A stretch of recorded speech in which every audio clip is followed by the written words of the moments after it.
Welcome to red carpet on ആശ്രയം 90 നാടിനൊപ്പം നാട്ടാർക്കൊപ്പം. കൂടെ ആർജെ അനുഷയാണ് കേട്ടോ. ഈ വീക്കിലെ റെഡ് കാർപ്പറ്റിൽ നമ്മളോടൊപ്പം ചേരുന്ന വ്യക്തി എന്ന് പറയുന്നത് ഇദ്ദേഹം ഒരു സിംഗറാണ്, മ്യൂസിക് ഡയറക്ടറാണ്, അതുപോലെ തന്നെ ഏഷ്യാനെറ്റിലെ മൈലാഞ്ചി സീസൺ 7 വിന്നർ കൂടിയായിരുന്നു. കൂടാതെ ഒരു സൂഫി സിംഗറും അതുപോലെ തന്നെ ഹിന്ദുസ്ഥാനി സിംഗറും ഒക്കെ ആയ മിസ്റ്റർ മുഹമ്മദ് ഉവൈസ് ആണ് ഇന്ന് റെഡ് കാർപ്പറ്റിലുള്ളത്. ഹായ് ഉവൈസ്, നമസ്കാരം, എന്തൊക്കെയുണ്ട് വിശേഷം? Hi Nisha, thank you. നല്ല വിശേഷം, നന്നായി പോകുന്നു.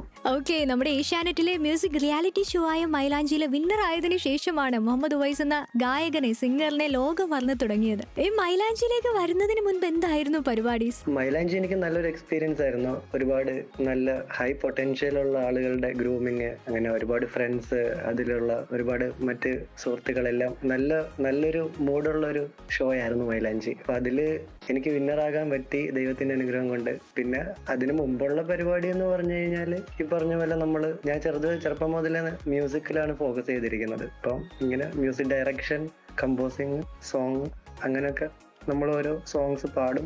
അങ്ങനെ ചെറുപ്പം പോലെ സ്റ്റേജ് ഷോസിനൊക്കെ ഞാൻ പോയിക്കൊണ്ടിരിക്കുന്നുണ്ടായിരുന്നു. അങ്ങനെ ലിങ്ക് ചെയ്താണ് ഇതിലേക്കൊക്കെ വരുന്നത്. അപ്പോ മൈലാഞ്ചിയിൽ വരുന്നതിന് മുൻപ് തന്നെ ഒരുപാട് സ്റ്റേജ് ഷോസ് ഒക്കെ ചെയ്തിട്ടുണ്ടായിരുന്നല്ലോ, അതുപോലെ തന്നെ പാട്ടുകളൊക്കെ സ്വന്തമായിട്ട് കമ്പോസ് ചെയ്തായിരുന്നില്ലേ? അപ്പൊ ഓൾമോസ്റ്റ് ഇപ്പൊ എത്ര പാട്ടുകൾ ഈ ഒരു കാലയളവിൽ കമ്പോസ് ചെയ്തിട്ടുണ്ടാവും?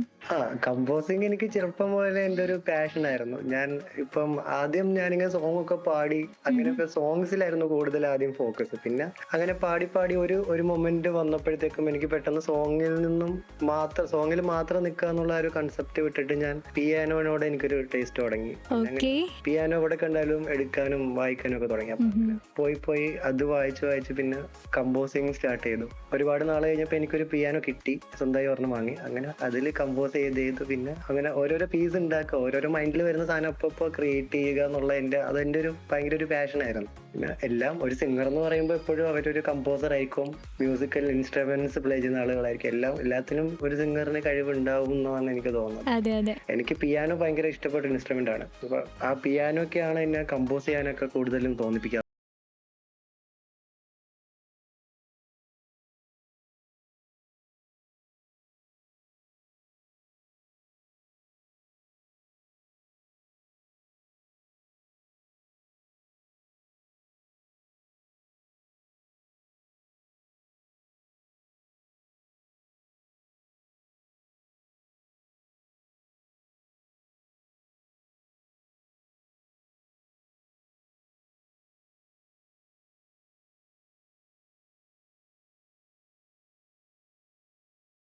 ഉണ്ട്. അപ്പൊ അത് ഞാൻ കമ്പോസ് ചെയ്തിട്ടുണ്ട്. അങ്ങനെ 1-2 ആൽബം സോങ്സ്. ഇപ്പം അടുത്ത് എൻ്റെ ഒരു ആൽബം വരാനിരിക്കുന്നുണ്ട്, ഇൻഡിപെൻഡന്റ് ആൽബം. നേരം എന്ന് പറഞ്ഞിട്ടൊരു ഇൻഡിപെൻഡന്റ് ആൽബം അടുത്ത് വരാനുണ്ട്.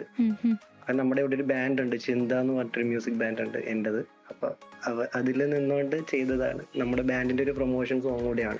ഓക്കെ, അപ്പോ ഒരുപാട് പാട്ടുകൾ ഉവൈസ് ഓൾറെഡി കമ്പോസ് ചെയ്ത് കഴിഞ്ഞിട്ടുണ്ട്, ഇൻഡിപെൻഡന്റ് ആൽബംസ് തന്നെ. അങ്ങനെ നോക്കുമ്പോൾ ഈ ചെയ്ത പാട്ടുകൾ ഏറ്റവും കൂടുതൽ പോപ്പുലാരിറ്റി കിട്ടിയ പാട്ട് ഏതാണ്?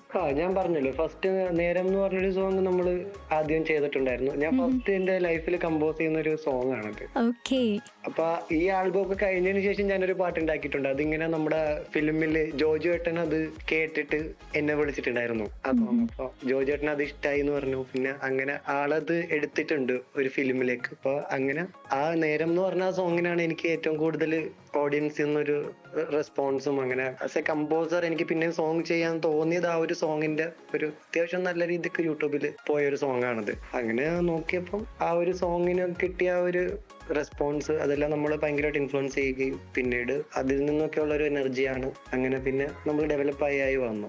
അപ്പോൾ ആക്ടർ ആയിട്ടുള്ള ജോജു ഉവൈസിന്റെ ഒരു പാട്ട് കേട്ട് ഇഷ്ടപ്പെട്ടിട്ട് അത് സിനിമയിലേക്ക് എടുത്തിട്ടുണ്ടല്ലേ? എനിക്ക് തോന്നുന്നു അദ്ദേഹത്തിന്റെ ഒരു അപ്കമിങ് മൂവി എന്ന് പറയുന്നത് പണിയാണ്. അപ്പോൾ പണിയുടെ ഷൂട്ടിംഗ് ഒക്കെ ഇങ്ങനെ പുരോഗമിച്ചുകൊണ്ടിരിക്കുകയാണ്. സോ ആ ഒരു മൂവിക്ക് വേണ്ടിയിട്ടാണോ ഉവൈസിന്റെ പാട്ട് എടുത്തിരിക്കുന്നത്? സാറ് ആ സോങ് കണ്ടിട്ട് എന്നെ വിളിച്ചിട്ടുണ്ടായിരുന്നു. അപ്പൊ അങ്ങനെ ആ ഒരു സോങ് ഞാൻ എടുക്കുന്നുണ്ട്, അപ്പൊ അതൊന്ന് ഹോൾഡ് ചെയ്യാൻ പറയാം. അപ്പൊ അത് ഞാൻ ഫസ്റ്റ് ടൈം എന്ത് ചെയ്യുന്ന ഒരു പാട്ടാണ്. അതൊരു ക്ലാസിക് മെലഡി പോലത്തെ ഒരു ഡ്യുവറ്റ് സോങ് ആണ്.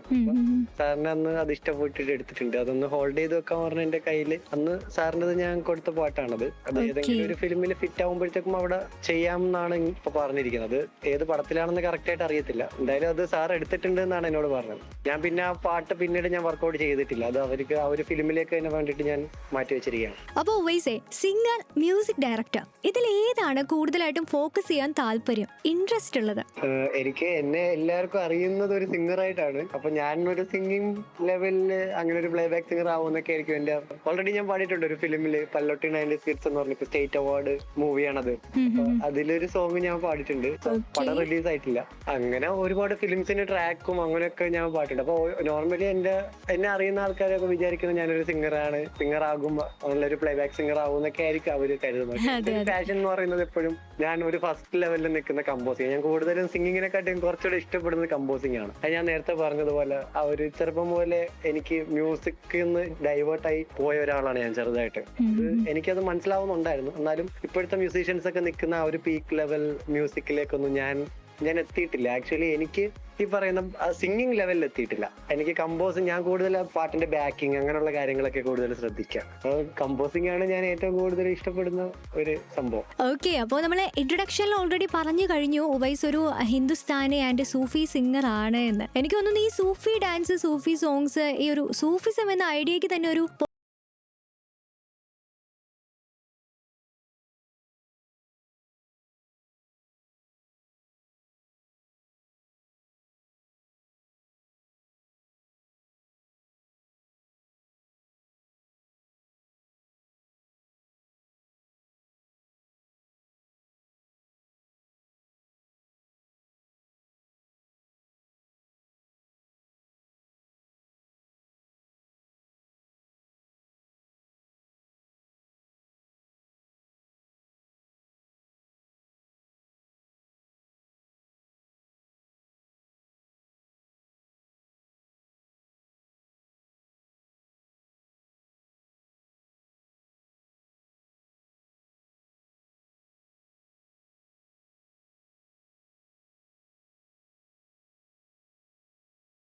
അത് തന്നെ പാടാം.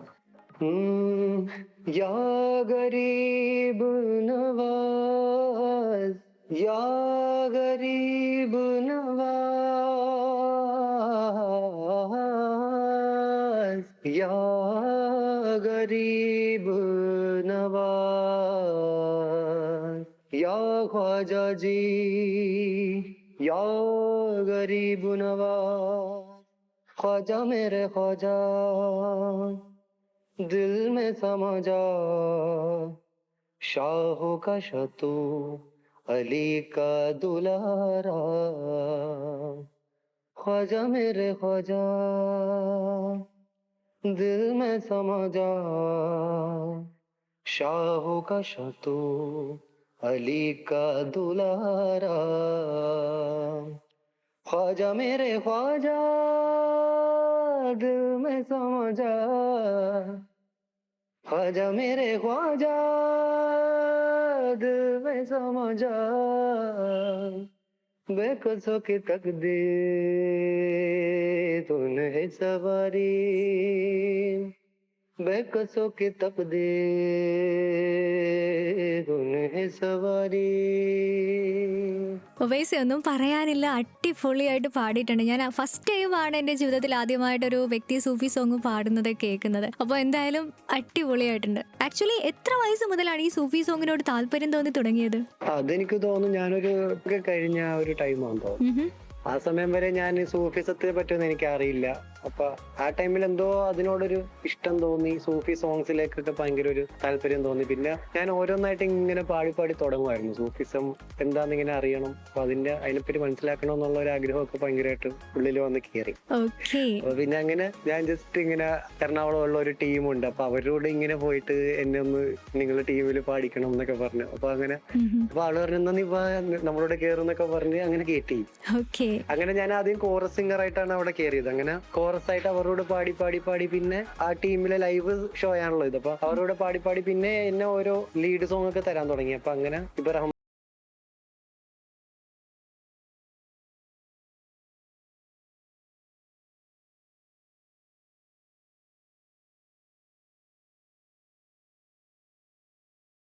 അങ്ങനെ ഒരു സപ്പോർട്ടൊക്കെ കിട്ടിയപ്പോ പിന്നെ നമ്മള് സൂഫി സോങ് പിന്നെ പാടാൻ തുടങ്ങി. അപ്പൊ അങ്ങനെ ഇങ്ങനെ വന്ന് ഇപ്പൊ ഞാൻ ഒറ്റക്ക് സൂഫി സോങ് ഒക്കെ പാടുന്ന ആ ഒരു സെറ്റിലേക്കൊക്കെ വന്നിട്ടുണ്ട്. ഓക്കെ. ഞാൻ എന്റെ ഗുരു ഉണ്ട്, സൂഫിസം എനിക്ക് പറഞ്ഞു തരുന്ന എന്റെ ഗുരു ഉണ്ട്. അപ്പൊ ഗുരുജിയൊക്കെ അങ്ങനെ ഒരുപാട് കാര്യങ്ങൾ പറഞ്ഞു തരും. അപ്പൊ അവിടുന്നാണ് ആ ഒരു സൂഫിസത്തിന്റെ ആ ഒരു എസൻസും ആ ഒരു അറിവും ടേസ്റ്റും ഒക്കെ എനിക്ക് അവിടുന്നാണ് കിട്ടിയത്. എന്റെ ഗുരുവിന്റെ അടുത്ത് നിന്നാണ് കിട്ടിയത്. ഇപ്പോഴും അവരുടെ ഒരു നോട്ടത്തിലൊക്കെ തന്നെയാണ് പാട്ടൊക്കെ പോകുന്നത്. ആക്ച്വലി മറ്റു ഫിലിം സോങ്സുകൾ വെച്ച് നോക്കുകയാണെങ്കിൽ ഈ ഒരു സൂഫി സോങ്ങും മറ്റു പാട്ടുകളും തമ്മിലുള്ള ഒരു ഡിഫറൻസ് എന്താണ്?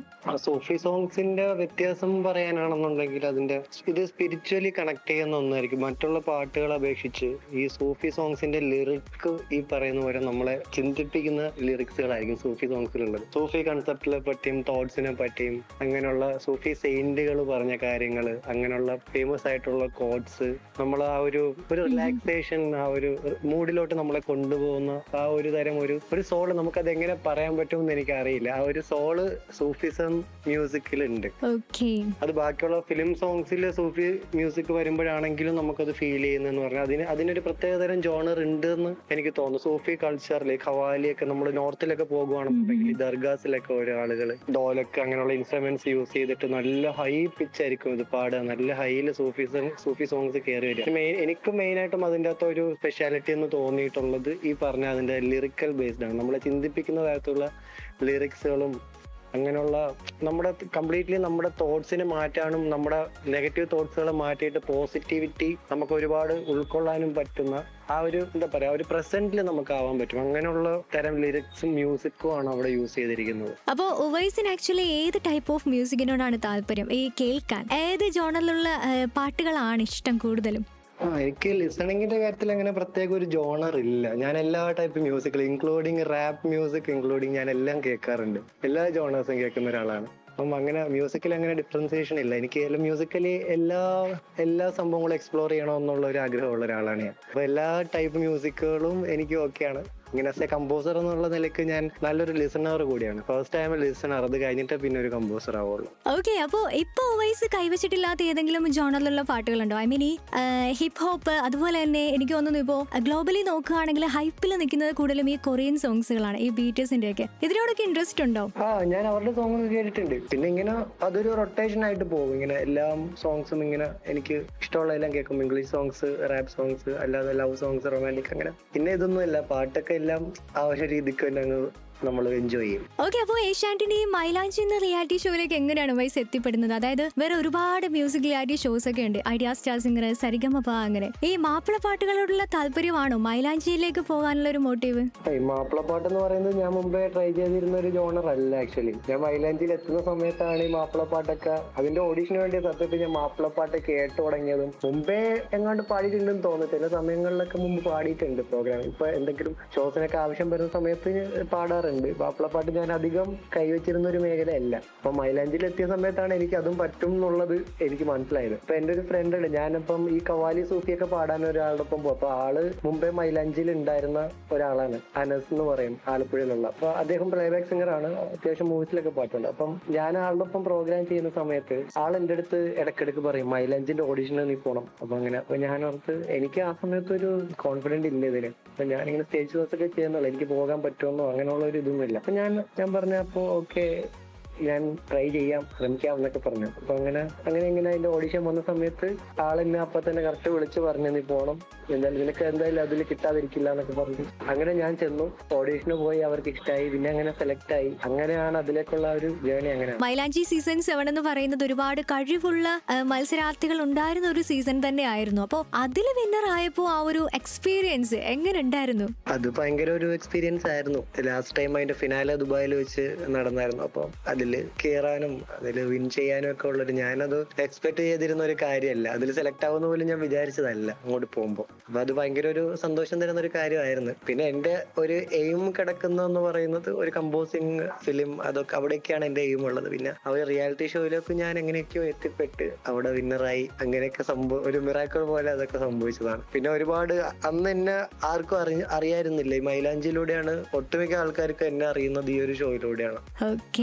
നമ്മൾ പുറത്തൊക്കെ വെച്ചിട്ട് കാണുമ്പോൾ ഒരുപാട് ആൾക്കാർ നമ്മളെ റെക്കഗ്നൈസ് ചെയ്യാറുണ്ട്. അത് തന്നെ ഭയങ്കര ഒരു ഭാഗ്യമായിട്ട് ഞാൻ കരുതുന്നുണ്ട്. ചെയ്യുന്നുണ്ട് അതൊക്കെ. ഈ മലബാറിലാണെങ്കിലും ഗൾഫ് കൺട്രീസിലൊക്കെ ആണെങ്കിലും ഒരുപാട് പോപ്പുലർ ആയിട്ടുള്ള ഒരു ഷോ ആണ് മൈലാഞ്ചി. അതെ അതെ. അപ്പൊ അങ്ങനെ ഒരു ഷോയിൽ അതിന്റെ ഡയറക്ടർ സർഗോ സാറിനോടൊക്കെ എത്ര നന്ദി പറഞ്ഞാലും മതിയാവില്ല. അത്രയും ഭയങ്കര മോട്ടിവേറ്റ് ചെയ്ത് എന്നെ സപ്പോർട്ട് ചെയ്ത് കൂടെ നിന്ന ആളുകളാണ്. അപ്പൊ അവരുടെയൊക്കെ ഒരു സപ്പോർട്ടാണ് ആ ഒരു ഷോയില് നമ്മൾ വരാനും അതില് അങ്ങനത്തെ കുറച്ച് നല്ല പാട്ട് അതിൽ പാടാൻ പറ്റിയതും അതൊക്കെ ഭയങ്കര ഒരു ഏഷ്യാനെറ്റ് പോലുള്ള ഒരു ഫ്ലോറിൽ ഇത് ഭയങ്കര ഒരു ഭാഗ്യമായിട്ട് കാണുന്നു. അതെ, സർഗോ സാർ ഇപ്പോൾ നമ്മുടെ സ്റ്റാർ സിംഗർ എന്ന റിയാലിറ്റി ഷോയുടെ ഡയറക്ടർ കൂടിയാണ്. അപ്പോൾ അദ്ദേഹവുമായിട്ടുള്ള ഒരു എക്സ്പീരിയൻസും മൊമെന്റ്സും ഒക്കെ എങ്ങനെ ഉണ്ടായിരുന്നു? സർഗോ സാറിനെ പറ്റി പറയുവാണെന്നുണ്ടെങ്കിൽ അതൊരു പവർ പാക്ക് ആണ് സാർ എന്ന് പറയുന്നത്. ഇപ്പൊ സാർ ഒരു സ്ഥലത്ത് നിൽപ്പുണ്ടെങ്കിൽ അവിടെ നിൽക്കുന്ന ആളുകളെല്ലാം എന്തോ ഒരു പോസിറ്റീവ് മൈൻഡിലായിരിക്കും ഉണ്ടാവുക. അത്ര ഒരു പോസിറ്റിവിറ്റി എപ്പോഴും സ്പ്രെഡ് ചെയ്തുകൊണ്ടിരിക്കുന്ന ഒരു ആളാണ് നമ്മുടെ സാറ്. അപ്പൊ എന്നെയൊക്കെ ഭയങ്കരമായിട്ട് മോട്ടിവേറ്റ് ചെയ്ത് ആ ഒരു സ്റ്റേജില് ഇല്ലെങ്കിൽ ഇനി ഏതൊരു സ്റ്റേജിൽ പോയാലും എന്നെ ആ ഒരു ഇതുമായിട്ട് മിങ്കിൾ ആവാൻ വേണ്ടിയുള്ള സെറ്റിലാക്കി തന്ന സാറാണ്. അപ്പം ഫസ്റ്റ് സോങ് ഇപ്പൊ എന്റെ ആദ്യത്തെ ഒരു സോങ് വൈറലായിരുന്നു. ഒരുപാട് ആൾക്കാര് ലക്ഷക്കണക്കിന് ആൾക്കാർ അത് ഏറ്റെടുക്കുന്നുണ്ടായിരുന്നു ആ സോങ്. ഈ മഹിൽ മഹ എന്ന് പറഞ്ഞൊരു പാട്ട് ഞാൻ ഫസ്റ്റ് മൈലാഞ്ചിൽ ആദ്യം പാടുന്ന പാട്ടാണ്. അപ്പം ഈ പാട്ട് പാടാൻ വേണ്ടി ഞാൻ ഫസ്റ്റ് ട്രയലിന് കയറിയപ്പോഴത്തേക്കും ആദ്യം എന്റെ കയ്യിൽ നിന്നൊക്കെ പോയി ഞാൻ പേടിച്ച് വിറച്ചാ നിൽക്കുന്നത്. ആ ഫ്ലോറിൽ ഞാൻ വിറച്ച് നിൽക്കാം. അപ്പൊ എനിക്ക് എന്ത് ചെയ്യണമെന്ന് അറിയില്ല. ഞാൻ ഓർത്ത് അത് കയ്യിൽ നിന്ന് പോകും എന്നാ വിചാരിച്ചത്. കാരണം എനിക്ക് പേടിയായിട്ടേ ഫസ്റ്റ് ടൈം പാടുക, അങ്ങനെ ഒരു അത്രയും ക്യാമറയുടെ മുമ്പിൽ ഫസ്റ്റ് ടൈം നിൽക്കുക. അപ്പം എനിക്ക് എന്ത് ചെയ്യണമെന്ന് അറിയില്ല. അപ്പൊ സാറിന് മനസ്സിലായി എന്റെ പ്രശ്നം എന്താണ്. കുറച്ച് കഴിഞ്ഞപ്പോൾ സാറിങ്ങനെ ക്യാബിനിൽ നിന്ന് ഇറങ്ങി വന്നിട്ട് അത് ഒരാള് അദ്ദേഹം എല്ലാരും സപ്പോർട്ട് ചെയ്യുന്ന ഒരു രീതിയാണ് എനിക്ക് ഇഷ്ടം. ഇറങ്ങി വന്നിട്ട് എന്നോട് പറഞ്ഞു, ഇവിടെ ഏറ്റവും നന്നായിട്ട് പാടുന്ന ആള് നീയാണ്. സാറിനോട് പറയുന്നത്, ഇപ്പോഴാണ് നീ പാടണം, നിനക്ക് ജയിക്കണമെന്നുണ്ടെങ്കിൽ നീ ഇവിടെ പാടിയേ പറ്റത്തുള്ളൂ, പേടിക്കാണ്ട് കോൺഫിഡന്റ് ആയിട്ട് പാടിക്കോ എന്ന് പറഞ്ഞിട്ട് സാറ് പോയത് മാത്രമേ എനിക്ക് ഓർമ്മയുള്ളൂ. അത് കഴിഞ്ഞിട്ട് അവിടെ എന്തോ മാജിക് കിടന്നു. എന്റെ പെർഫോമൻസ് അന്ന് ഫസ്റ്റ് പെർഫോമൻസ് എന്റെ 100 ആയിരുന്നു. അത് ആ ഒരു സാറിന്റെ ആ ഒരു വേർഡ്സിൽ നിന്ന് ഞാൻ മോട്ടിവേറ്റ് എന്റെ മൈൻഡ് എവിടേക്കോ ഹൈയിൽ കയറിപ്പോയി. അങ്ങനെയാണ് ആ ഒരു ഫസ്റ്റ് എന്റെ ഒരു വൈറൽ പെർഫോമൻസ് മൈലാഞ്ചിൽ ഏറ്റവും ഫസ്റ്റ് സോങ് വരാൻ കാരണം അതാണ്. അതിനന്ന് എനിക്ക് 100 മാർക്സും കിട്ടി. അന്ന് എന്നെ കൊണ്ട് ഇത്രയൊക്കെ പറ്റും എന്ന് എനിക്ക് തോന്നിയ ഒരു മൊമെന്റ് ആയിരുന്നു അത് സർഗോ സാറിനെ പറ്റി ഓർക്കുമ്പോ തന്നെ ഈ ഒരു കാര്യം എപ്പോഴും എന്റെ മൈൻഡിലേക്ക് വരും. അത്രയും ഭയങ്കര ഒരു സപ്പോർട്ടിങ് ആണ്. അപ്പൊ മഹിൽ മഹ എന്ന ആ ഒരു പാട്ടാണ് വയസ്സ് ആദ്യമായിട്ട് മൈലാഞ്ചിയിൽ പാടിയ പാട്ട്. അതിൽ 100 മാർക്കും കിട്ടിയിരുന്നു. നമ്മുടെ കണ്ണൂർ ഷെരീഫിക്ക് ആ ഒരു പാട്ട് കേട്ടിട്ട് കോംപ്ലിമെന്റ് നൽകിയത് സംഗതികളുടെ ഒരു ആറാട്ടായിരുന്നു ആ പാട്ടിൽ ഉണ്ടായിരുന്നത് എന്നായിരുന്നു. അപ്പൊ നമുക്ക് വേണ്ടിയിട്ട് ആ പാട്ട് 2 വരി ഒന്ന് പാടാവും? തീർച്ചയായിട്ടും പാടാം. അപ്പൊ ഈ പാട്ടിനെ പറ്റി പറയുവാണെങ്കിൽ ഞാനിപ്പോ ഏതെങ്കിലും സ്റ്റേജിലൊക്കെ പോയാലും പെട്ടെന്ന് ചിലപ്പോ മേ ബി ഞാൻ അവിടെയുള്ള ആൾക്കാർക്കൊന്നും അറിയണ്ടാവില്ല. അപ്പൊ ഞാൻ ആ പെട്ടെന്ന് ഷോയില് കയറി ജസ്റ്റ് ഈ പാട്ട് 2 വഴി മൂളുമ്പോഴത്തേക്കും ഇങ്ങനെ അവിടുത്തെ ആൾക്കാർക്ക് പെട്ടെന്ന് ശ്രദ്ധിക്കും. അവരുടെ ചെവിയിലുണ്ട് എന്റെ ആ ഒരു വോയിസിൽ കേട്ടിട്ടുള്ളതുകൊണ്ട് അപ്പോഴും എനിക്ക് തോന്നുന്നു ഒരുപാട് പേര് ഇപ്പോഴും ആ പാട്ട് പാടാൻ ഇടയ്ക്കിടയ്ക്ക് എന്നോട് ആവശ്യപ്പെട്ടുകൊണ്ടിരിക്കും. അത് നിങ്ങൾക്ക് വേണ്ടി ഒന്ന് പാടാം. മണിവൈരം മാണിക്യം മരതകവും നാണിക്യം മതിയഴകായി മേവുന്ന മതിമുഖിയാള് അവളുടെ മധുരിതമാം പേരല്ലോ ഹുസ്നുൽ ജമാല്. മഹിയിൽ മഹാസീനെന്ന് മഹിമയഴും സുൽത്താന് മലർമഴവില്ലായിട്ടുണ്ടൊരു കനിമോള് അവളുടെ മധുവൊഴുകും പേരാണ് ഹുസ്നുൽ ജമാല്. ഒന്നും പറയാനില്ല വയസ്സേ, ഗംഭീരമായിട്ടുണ്ട്.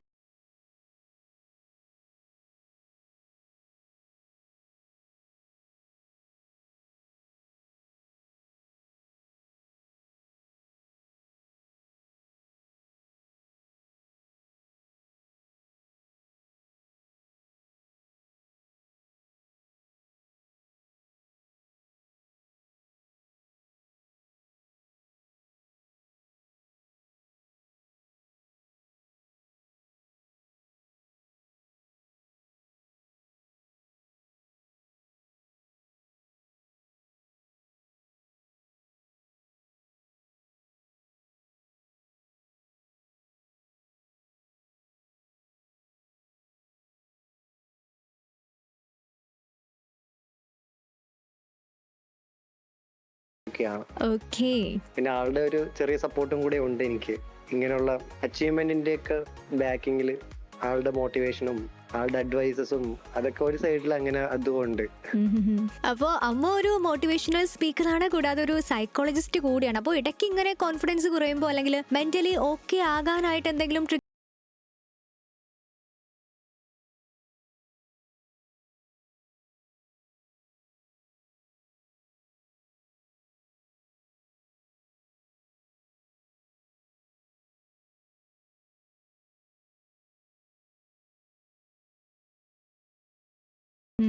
അങ്ങനെ ആ ഒരു ആളുടെ ഒരു വഴിയാണ് ഞാൻ കൂടുതലും ഫോളോ ചെയ്യുന്നത്. അതെ, തീർച്ചയായിട്ടും മൈൻഡ് സെറ്റ് ആണ് ശരിക്കും പറഞ്ഞാൽ എല്ലാം എന്ന് പറയുന്നത്. നമ്മൾ മെന്റലി മറ്റുള്ളവരെ ഓക്കെ ആക്കുക എന്നത് ശരിക്കും പറഞ്ഞാൽ ഒരു മ്യൂസിഷ്യനെ സംബന്ധിച്ച് ഒരു പ്ലസ് പോയിന്റ് തന്നെയാണ്. ഈ കഴിഞ്ഞിടയ്ക്കായിരുന്നു ഉവൈസ് പാടിയ ഒരു സോങ്, അത് ആട് ജീവിതത്തിലെ പെരിയോനെ എന്ന സോങ്. അത് നല്ല രീതിയിൽ വൈറലായിരുന്നു. അതെ, ആ സോങ് ഭയങ്കരമായിട്ട് ഇൻസ്റ്റാഗ്രാമിൽ നന്നായിട്ട് അത് വൈറലായിരുന്നു. അങ്ങനെ ഒരുപാട് ആൾക്കാർ ഏറ്റെടുത്ത ഒരു പാട്ടാണത്.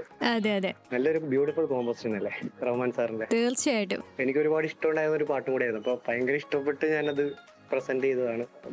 ആളുകൾക്ക് എല്ലാവർക്കും ഇഷ്ടമായി. അങ്ങനെ പിന്നെ ഒരുപാട് സ്ഥലത്തൊക്കെ ആ പാട്ടൊക്കെ പാടുകയൊക്കെ ചെയ്തു. നല്ലൊരു സോൾ ഉള്ള ഒരു പാട്ടാണ്. ആ മൂവിയും എല്ലാം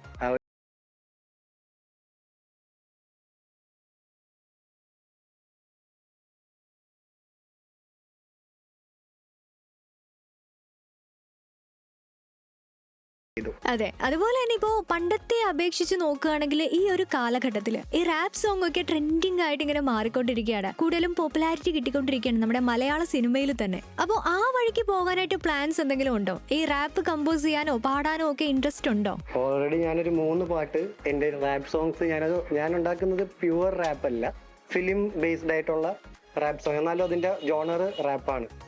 ഒരു 3-4 സോങ്സ് എന്റെ കയ്യിൽ ഓൾറെഡി ഇപ്പൊ ചെയ്തു വെച്ചിട്ടുണ്ട്. അപ്പൊ നമ്മൾ അടുത്തൊരു ഫിലിമിലേക്ക് ഇങ്ങനെ ഞാൻ കമ്പോസ് ചെയ്തൊരു പാട്ട് ഇങ്ങനെ ഉടനെ വരാനുണ്ട്. ആഹാ, ഓക്കെ. അപ്പോ അതിന്റേതായിട്ടുള്ള എല്ലാവിധ ആശംസകളും ഇപ്പോഴേ അറിയിക്കുകയാണ് കേട്ടോ. ഓക്കെ, അങ്ങനെ ഉവൈസിന്റേതായിട്ട് ഇപ്പോ എത്ര പാട്ടുകൾ, ഇപ്പോ മ്യൂസിക് ഡയറക്ഷൻ ചെയ്തിട്ടുള്ളതാണെങ്കിലും പാടിയിട്ടുള്ളതാണെങ്കിലും ഇനി എത്ര പാട്ടുകളാണ് റിലീസ് ആകാനുള്ളത്? ഞാൻ പാടിയിട്ടുള്ളത് ഒരു ഫിലിമും കമ്പോസ് ചെയ്തിട്ടുള്ള 2 ഫിലിമും വരാനുണ്ട്. ഇങ്ങനെ വെയിറ്റിംഗിലാണ്. ഓക്കെ, അപ്പൊ ഇനി എന്തൊക്കെയാണ് ഫ്യൂച്ചർ പ്ലാൻസ്? ഫ്യൂച്ചർ പ്ലാൻ എന്ന് പറയുന്നത് എനിക്ക് ഫിലിം തന്നെയാണ്. ഞാൻ എപ്പോഴും എയിം ചെയ്യുന്നത്, ഫോക്കസ് ചെയ്യുന്നത് ഒരു ഫിലിം കമ്പോസർ ആവാൻ. അതാണ് എന്റെ വലിയൊരു ആഗ്രഹം. അപ്പൊ അതിനു വേണ്ടിയുള്ള വർക്ക്ഔട്ടിംഗ് ആണ് ഇപ്പൊ.